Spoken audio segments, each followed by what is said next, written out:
नमस्कार, मैं हूं आपके साथ ममता सिंह। आप देख रहे हैं श्रेय टीवी। देश हित की बात, क्षेत्रीय खबरों के साथ साथ देश और प्रदेश की खबरों के लिए बने रहें श्रेय टीवी के साथ। स्वामीनारायण संस्था का 5 दिवसीय जीवन उत्कर्ष समारोह हुआ प्रारंभ।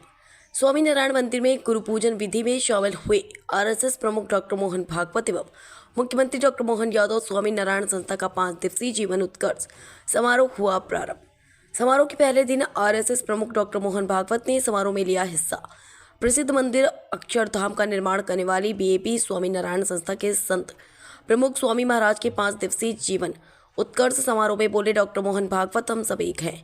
हमारे पास एक दूसरे से जुड़ाव है। भारत के पास जुड़ाव है, इसलिए शांति है, लेकिन दूसरे देशों में अशांति है। मुख्यमंत्री डॉक्टर मोहन यादव जबलपुर प्रवास के दौरान रजक चौक के समीप स्थित श्री स्वामीनारायण मंदिर पहुंचे और यहां गुरु पूजन विधि में शामिल हुए। मुख्यमंत्री ने परम ब्रह्मा भगवान स्वामीनारायण के छठे आध्यात्मिक अनुगामी ब्रह्म स्वरूप महंत स्वामी जी महाराज के चित्र पर पुष्प अर्पित किए और तिलक लगाया। गुरु पूजन विधि ब्रह्मा बिहारी स्वामी जी ने संपन्न कराई। इस अवसर पर लोक निर्माण मंत्री राकेश सिंह, महापौर जगत बहादुर सिंह अन्नू, भाजपा के नगर अध्यक्ष रत्नेश सोनकर, भाजपा के ग्रामीण अध्यक्ष राजकुमार पटेल भी मौजूद थे। ज्ञात हो कि स्वामीनारायण संस्था के वर्तमान प्रमुख और पर ब्रह्मा भगवान स्वामीनारायण के छठे आध्यात्मिक अनुगामी ब्रह्म स्वरूप महंत स्वामी जी का जन्म इसी स्थान पर 13 सितंबर 1933 को हुआ था। आरएसएस प्रमुख डॉक्टर मोहन भागवत, मुख्यमंत्री डॉक्टर मोहन यादव ने क्या कुछ कहा, सुनते हैं। श्रेय टीवी से स्टेट हेड मध्य प्रदेश रमाकांत दुबे की खास रिपोर्ट। जीवन उत्कर्ष कार्यक्रम में आज यहाँ स्वामीनारायण संप्रदाय के आयोजन में मैं शामिल हुआ। हमारा सबका सौभाग्य, छठे स्वामीनारायण संप्रदाय के सबसे बड़े संत महंत स्वामी जी का यह जन्म स्थान है और जबलपुर अद्भुत नगरी है। जबलपुर में मां नर्मदा की भी कृपा है और महंत स्वामी जी का यहाँ से जन्म लेकर के पूरे देश और दुनिया के अंदर स्वामीनारायण संप्रदाय के काम को बढ़ाना, 300 से ज़्यादा मंदिरों के निर्माण कराना और मंदिरों के निर्माण भी ऐसे ऐसे स्थान पर जहाँ असंभव थे और उसी प्रकार से 300 से ज़्यादा साधकों को दीक्षा भी उनके द्वारा दिलाई गई है। मैं परमपिता परमेश्वर महाकालेश्वर से कामना करता हूँ वो दीर्घायु हो, शतायु हो और उनके ये अच्छे काम चलते जाएं। स्वामीनारायण संप्रदाय संस्कार देने के लिए सभी प्रकार के सनातन संस्कृति के जीवन मूल्यों को लिए काम करता है और उनके इन संस्थानों से हमारा अतीत का गौरवशाली पक्ष भी दुनिया जानती है। तो मेरी अपनी ओर से सबको नमन, बधाई। पर विराट संस्कृति का आचरण करने वाला समाज हमको भेंट दिया। स्वामी जी की इस विशेषताओं का हमने ज्ञान तो प्राप्त किया, परंतु अंतिम बात को याद करें जो आज के प्रसंग के साथ संबंधित है। स्वामी जी ने एक वरदान दिया, 16 में हुआ, परंतु उन्होंने वचन दिया था, I will always be with you, मैं आपके साथ हमेशा रहूंगा। तो आज महान स्वामी जी महाराज बीएपीएस स्वामीनारायण से हम उनका स्वागत सत्कार करेंगे। बीएपीएस संस्थान के बच्चे वैदिक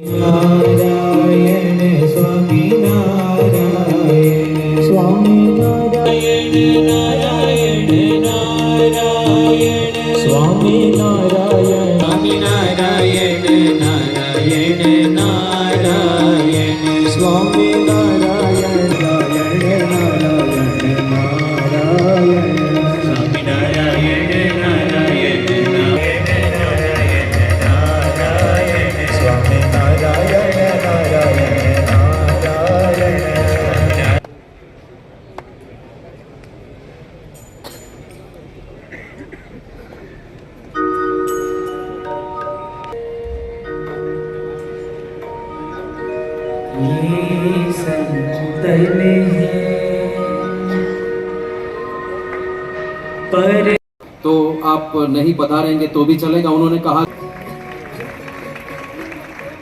अक्षर पुरुषोत्तम महाराज की।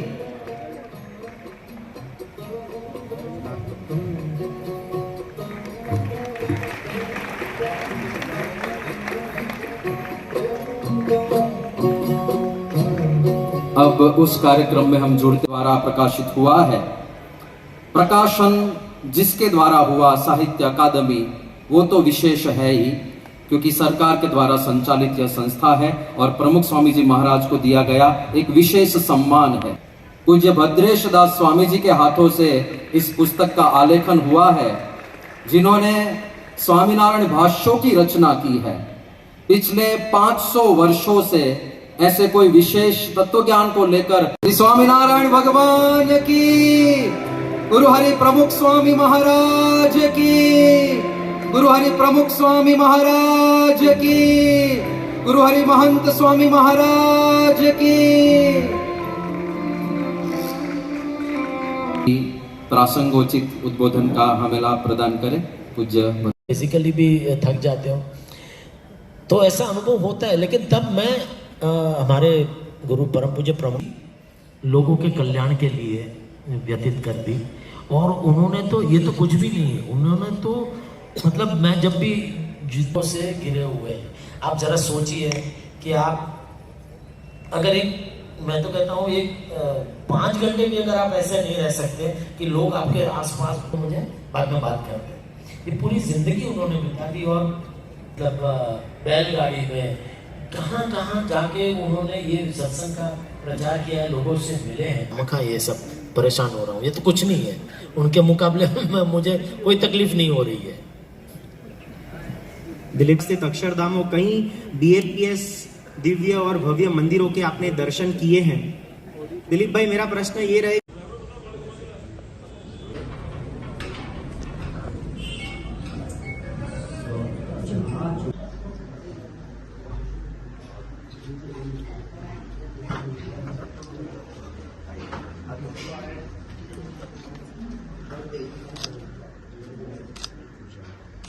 हरि ओम द्यौः शान्तिरन्तरिक्षगुं शान्तिः पृथिवी शान्तिरापः शान्तिरोषधयः शान्तिः वनस्पतयः शान्तिर्विश्वे देवाः शान्तिर्ब्रह्म शान्तिः सर्वगुं शान्तिः शान्तिरेव शान्तिः सामा शान्तिरेव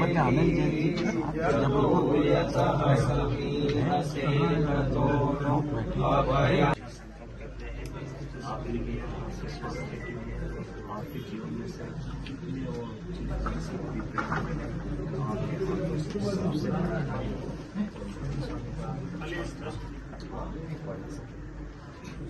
श्री स्वामीनारायण भगवान की जय। इधर खड़े रहते हैं भाई, पीछे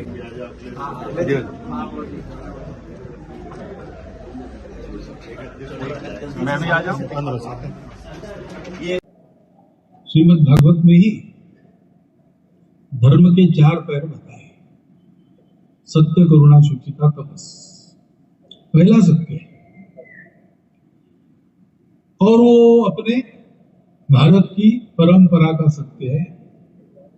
वो सत्य एक धरोहर के नाते भारत ने समेट कर रखी है और समय समय पर दुनिया को देने का उसका ईश्वर प्रदत्त कर्तव्य वो करता है। वो सत्य क्या है? तो सर्वम खलु इदं ब्रह्म, ऐसा कहते हैं। सब एक ही है, दिखते हम अलग अलग है, चलते बोलते सब अलग अलग है, परंतु ये एक भास है, ब्रह्म है। एक हद तक चलता है, उसके बाद नहीं चलता। वास्तव में हम सब एक हैं, हम जुड़े। ये जुड़ाव भारत के पास है, दुनिया के पास नहीं है, इसलिए दुनिया संकट में है और भारत से अपेक्षा करती है। भारत के पास ये सत्य है। प्राचीन समय में इस सत्य को प्राप्त किया हमारे पूर्वजों ने और हमको दिया, और अब तक वो हमारे पास है। इसका कारण क्या है? इसका कारण संत है, क्योंकि ये सत्य तो व्यवहार से प्रकट होता है। ये सामर्थ्य देने वाली ये किताब है। हम सब लोग इसका अध्ययन करें, पठन करें, पारायण करें और पुस्तक में जो है उसका भाव समझकर उसका अनुकरण करें। इसकी आवश्यकता हमको भी है, अपने देश को भी है, क्योंकि उसको एक कर्तव्य अपना पूरा करना है, उसका समय आया है। और दुनिया को भी है, क्योंकि दुनिया के पास हमारे भारत देश के अलावा दूसरा कोई रास्ता नहीं है। और भारत देश धर्म संस्कृति के लिए प्रयोजित है, धर्म संस्कृति के लिए जीता है, धर्म संस्कृति के लिए ही उसको जीना है। और इसलिए एक पंथ में 3 काज साधने वाला ये काम हम करें, ऐसा एक अनुरोध आप सबके सामने रखता हूं। और मेरे 4 शब्द आपने सुन लिए, इसलिए आपके प्रति कृतज्ञता व्यक्त करता हुआ संत चरणों में मेरा प्रणाम निवेदित करके निवेदन।